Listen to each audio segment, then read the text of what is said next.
আপনি কি জানেন নবীজি সাল্লাল্লাহু আলাইহি ওয়াসাল্লামের প্রথম বিবাহ কিভাবে হয়েছিল? আরবের মক্কায় খাদিজা বিনতে খুয়াইলিদ রাদিয়াল্লাহু ছিলেন একজন অত্যন্ত সফল এবং ধনাঢ্য ব্যবসায়ী নারী। তার সততা ও চরিত্রের জন্য তাকে তাহিরা বা পবিত্রা বলা হতো।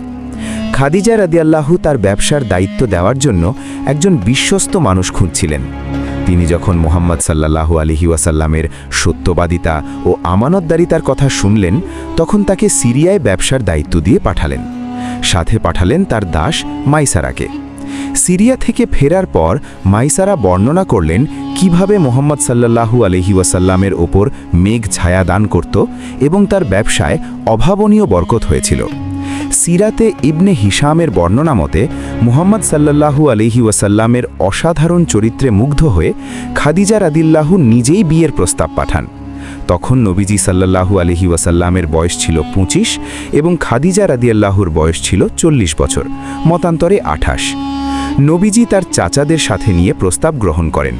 ঐতিহাসিক তথ্য অনুযায়ী বিয়ের মোহরানা ছিল 20টি উট।